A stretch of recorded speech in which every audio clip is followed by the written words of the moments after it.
Hi there. Welcome to Tech Talk Weekly. I'm Bob from Creation Station. This is our weekly show where we give you 3 or 4, we're going to give you a whole bunch of links in the show notes, stories to cover this week. If there's something you want to reach out, we always try and do our listener stories when they reach us, like we did today. Creation Station at Broward.org comes right to me. Today I have Miss Karina from our South Regional Creation Station down there. How are you doing? Pretty good. You? Life has been pretty good around here. I feel like things are cruising along as much as we can in the library world with all the chaos that's out there, and we're doing our best. So you are in I can see from your blurred background, you're in your recording studio there. Yes, I am. How's that working out there for you guys? It's been pretty good. It's actually been pretty busy. We've been booking a lot of appointments, mostly for audiobooks. We've gotten some for photo editing and like podcasting type of thing. It's been pretty popular. Notice she just casually says, yeah, people are coming in and recording audiobooks in her space. Yeah. That's just an awesome thing. So the big story this week, I'm sure everybody can guess that we're going to cover it because, hey, it's space and Bob covers space stuff, is the Boeing astronauts didn't get paid any overtime for those extra 9 months that they were up there in space. Oh, no. I know that's not the story you thought I was going to cover. Everybody came home safe. Everything's all good. And it's a really good thing. And there's some extra bonus links in the show notes for you that talk about the stories and how it actually happened. This was a fun one, though. Yeah, so NASA contracts astronauts. Yeah. And they work for a set salary for 365 days a year. Doesn't matter whether you're on planet Earth, whether you're up on the International Space Station, wherever you are, you just get paid. Even though you've been gone from home for an extra 9 months. Yeah, that's oh no. You're telling me that they went up there and they struggled and then they only get that much money? They get the regular pay that all the astronauts got. In this economy? I know. I looked at this one and I was just like, wow. It's a really cool little fun story. Please go in and read these things and do it because it's a good wrap up of everything that happened from last June till now. And there's good things in there about what's going on in the future and potential things. So check out all those notes. There was another space story this week, though. There's a new ghost on the moon. Because Blue Ghost, which we covered a couple of weeks ago when they landed, and they had some amazing video. Did you get a chance to see the sunrise video they did? No, I did not. They in the article I read that they were going to post it later, but I didn't realize it got posted. Yeah, it came out early this morning. That's why. Okay. Or last night. They did the eclipse last week. When the eclipse happened, they filmed the eclipse from the moon of the lunar eclipse. It was really cool.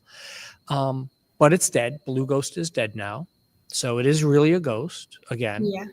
But it was designed to do this because there's only how much power you can get from the solar panels from where it is. Because remember, this was down on the South Pole where you don't get all of the sunlight and everything that you normally would get.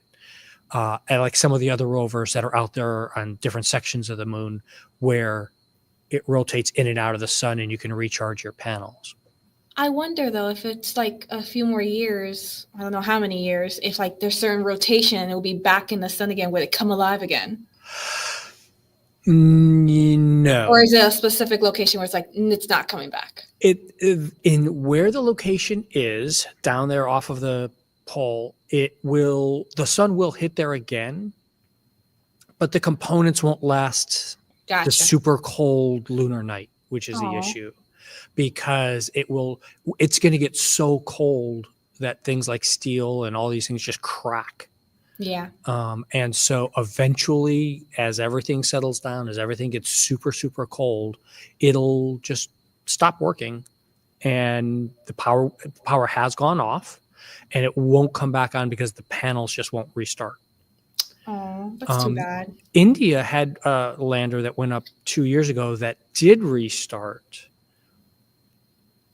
And China's had one also, but it also depends on where you are and how you Yeah. design them. And this is, going as cheap for space stuff to do these. But they had all 10 experiments completed and finished That's in nice. less than 2 weeks. I mean, it reached its deadline. Yeah, which is great. And I'm really happy about this one because it shows, again, why we need more than only the U.S. government, only SpaceX, only China. We need lots of different people doing lots of different things. And when they get all the experiment results back in a couple of weeks, I mean, all the data has already been transmitted, but they have to comb through all that stuff. It's going to be really interesting to see what they come up with. Yeah. Now, our next story is our listener submitted story because somebody was grabbing me online and saying, "Hey, Bob, your EVs are wasting all this lithium and doing all these things, and batteries are horrible for the planet, and we shouldn't be doing that." So, here's the thing: the battery in your electric car. I drive a Chevy Bolt, Okay. and I have driven a Nissan Leaf in the past. It depends on the vehicle that you drive and what you do as a person, as a consumer, with your vehicles when you're done using them. Okay. And so Nissan, for example, does not let you keep the car. When your car is done, you have to sell it, and Nissan has to know who you sold it to because they track all the batteries. And when a battery is worn out enough that they don't want to leave it in a vehicle, because typically when your battery goes below 80%, now it's just your range is a little bit reduced. And instead of having people out there with a used car that is less valuable, less usable, they take the battery out of the car and they install it in their factories on a battery wall to recharge the robots that are building the cars. I mean, it's economical. Yeah, it's great. And then when I they thought find you it were going to wears say them they were out, going to throw it out. no, and that's the thing. Then they take the batteries after that part of it, which is another couple of years of life, and then they recycle all the parts inside of the battery to make new ones. Oh, okay. And that's what this one here is. So taking an old Chevy Bolt, remember EVs old, you're talking 4 years, 5 years. We're not talking, 25, 35-year-old cars. But the battery is still good, and you can do the same thing within your house. Now, I'm not recommending this to anyone. If you're going to try this, please read the article. Please consult your electrician. Please make sure you know what you're really getting into when you start doing this stuff. But they turned their old Chevy Bolt into a large battery pack for the house so that you could recharge it either off the grid or off of solar or however you want to recharge this battery and just have that big battery waiting. So when power goes out during a hurricane, etc., now you can charge your devices. Now you can keep your refrigerator running for a while and stuff like that. And you can do it all yourself if you really wanted to. I personally wouldn't be doing it myself. I'd be hiring the electrician to make sure of that. I would not do it at all. Yeah. However, the kit's only $450. $450 to accidentally burn your house down. Well, this is why you need licensed electricians, folks. Yeah. But yeah, it works really well. And it was just like, this is a nice little find this week. So if you're out there and you want to experiment with your electric car, feel free. It does not work with all models. The Leaf and the Bolt are the two that this particular kit works with best. The other very popular type of EV that's out there doesn't allow those kinds of things to happen. We will just let it be at that. Okay. Now, what do you think about AI and art? I don't really like it. Like, there are aspects I like about it if it's used in the right way. Like, there was one article a few years ago that I read where they were using AI to generate pictures and images of someone who couldn't speak. she had had a stroke or something like that, and they were using AI to somehow connect with her brain or something like that. In that aspect, it's good. But if you have like an artist, who I hear that they have been doing a lot, selling AI artwork at like Comic-Con and things like that, that's when I find it unethical. So we just crossed a new line of unethical behavior from Google. This is a Google story, Alphabet Google story. Gemini AI is the AI model that Google puts out for the public to use. And for the people who subscribe, they get a slightly better version of it. And so if you subscribe to Gemini 2.0, you now have the ability in there with their image correction, as they're calling it, to remove the watermark signatures from a photo that you've taken off the internet. So if you go to Getty Images or many of the other places that are out there that sell legitimate real art and photos on the internet, they are watermarked. And so that watermark, let's see if I can find a copy of it. I think it's down below. I remember seeing it. Yep. So you can do all sorts of things. I'm looking for the watermark piece. It's down below. Yeah, it was a guy with the camera. Here we go. Here's a good model, good copy that you can see though. No, it's not going to bring that up because I'm on the wrong computer to do that. But you can see the watermark that's on this photo to show that it's copyrighted. Creative Commons, you have to use certain things and this and that, the other. Now you can see the bottom half. Gemini has taken away all of the watermark from the image. Yeah, I don't agree with that because No, this is stealing. This is what people complain about when they say AI is stealing. It's not the generation part of it is very gray legal matter. Currently, legal says no, it's not stealing. Ethically, yes, it is stealing, but legally not. This is legally stealing because you're actively removing a watermark that is there as a legal remedy. Yeah. And if not, it's like a very close picture, but essentially it's the same picture. It is. No, it is the same picture. All you're doing is using the Gemini thing, just like if you were to use, and this is the issue of our other one here about Photoshop. Using this Gemini thing instead of Photoshop now, because in Photoshop, you could go in and pixel by pixel, take out and change those watermarks if you wanted to. And it's a lot of work and effort.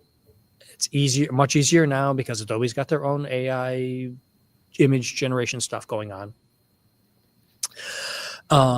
But yeah, this is like intentionally stealing now. This is doing the stuff that everybody's complaining about AI people stealing.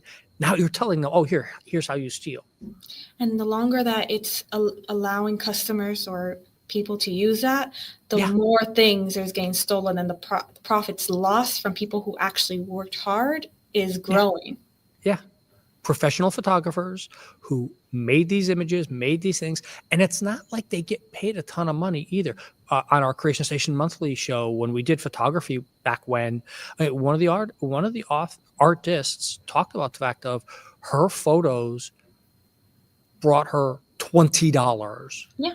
And they were on the cover of Time magazine, and she only made $20 off that because of licensing through Getty and everything, and she wouldn't have made that money under this kind of scheme. So yeah, it's horrible, just insane. Okay. We need a fun story. Okay. This is kind of a fun story. Yes, I like this one. You explain it. Tell me what you think about this one, Karina. When I first saw the picture, I was like, okay, they're going to do like a Wiley Coyote type of thing. But when I actually read it, I was like, okay, this doesn't make sense. Why would Tesla, who's been like flaunting their auto self-driving mode, actually have so many flaws? Mm-hmm. Like the fact that they only do vision instead of like the radar and the sensors things. I thought that was ridiculous. And the fact that it failed 3 of the tests. Yeah. Then that's technically not a self-driving car because it can fail. Yeah, no, there are no real self-driving cars out there yet at level 5, which is the real self-driving. I mean, Teslas aren't even at level 3 yet, and then this just proves why. So in general, and there's a great little YouTube video here in this article to go watch and see. It's very funny because it's basically, like you said, it's Wiley Coyote. It's just, here, we're going to paint the roadway on the wall, or just like, paint the tunnel for the train tracks, and bam, you run into the tunnel. And the car just does it because, as you said, Teslas use regular cameras like on your phone and things like that to take into effect everything. So it sees the roadway coming up, even though it's painted on a wall, and it just runs right through the wall. Yeah. I did get scared though in the video when I saw the wall. Yep. And then I saw him driving. I was like, wait a minute. Is he really going to do that? Yeah, no. So go read the story, and it talks about the different types: LiDAR, radar, visual cameras. You need all 3 of them. Yeah. No one style is going to solve everything for you. And this article does a really good job of picking apart some of the stuff that's in the video and saying, here's what you really do, and here's how it really works. But it is funny. It's pretty long, though, too. Yeah, it's not picking on Tesla in particular. It's because Tesla chose to do only one style of sensor. If you did only LiDAR sensors, you could trick it the same way. Which I think is kind of ridiculous because it's like our vision sometimes fails us. Yeah. Yeah. Oh, for LiDAR ones, you can fool those with salt. Oh, okay. Yeah, you can just draw, using rock salt, you can draw a circle around the car and it won't go anywhere because it thinks that that's a white line that it's not supposed to cross. So like ants. Yeah. It's crazy. Yep. Yeah. So you need all those things. You need to be able to say, okay, here's my LiDAR. Wait, that's a white line. I'm not supposed to cross it. Here's my camera. No, wait, that's not really a line. Oh, here's the radar. No, there's nothing there. Yeah, it needs communication between Yes. Yep. So we're getting there. I think that people wanted their self-driving cars, just like they wanted their jetpacks and their Jetson vehicle, flying cars and everything else. No flying cars for me. Oh, we're never going to get flying cars. Not because they can't happen. They do. We have them out there now. They're just big drones. Yeah, you get big drones you can go around in. We're never getting flying cars for the average person because look at how the average person drives in 2 dimensions. We're not giving them 3. Yeah. No. I got one more fun story for you. All right. Did you think that your email signature could kill people? No, I did not until I read this article. He's a little hyperbolic, but tell me what you thought about this after you read this. At first, I was like, how could email signatures harm the planet? Because technically it's better for the planet because you're not using paper and it used to be that you would send letters and memos and all that kind of stuff. And now everything's electronic. So technically it's saving the trees. But now it's apparently killing or destroying the earth because it's killing the trees because we're using too much energy. Yeah. And so, by the way, this article is from The Conversation, which is a really nice website that does this kind of stuff. They get people on here, write something well-researched, well thought out. This goes into detail about if you have X amount of words in your email, this is how much energy you use. So if you got rid of that 2-line part of your email, part of the provocative part, as he says, remove your pronouns, and saying, take these things out and it'll be less energy used to send your email. And when you break it all the way down, it's like if everybody stopped using signatures, then you may or may not actually do. Oh, somebody did basing on my thing here, saying that spam text and emails would be far more. I'm putting it up on the screen for you. Text and emails would be spam texts are much more dangerous than the signature in your email. It did mention that in the article at the end. Yeah. It did. Yeah, it's pretty cool. I'm all on board with this. I think that people just need to think about what we're doing, because we've got so much going on in the world and we just so casually use things that this is just a good example. Stop, think about it. Are you actually, what do you need to do? Why do you need to do it? And then we go from there. Yeah. I just don't know what could be more better for the environment. Now you have two solutions and they're both not really good. Telepathy. Yeah. So get to work on that, Karina. And when you've got that all solved for us, we'll have you on the show again and you'll tell us all about it. All right. Thank you so much for being here. As always, we're trying to feature everybody. It is Women's History Month, featuring all the cool people that work here in the library. All right. If there is a person or a library you want to see featured on the show one week, reach out. creationstation@broward.org. And we'll see you next week. Have a great time, everyone.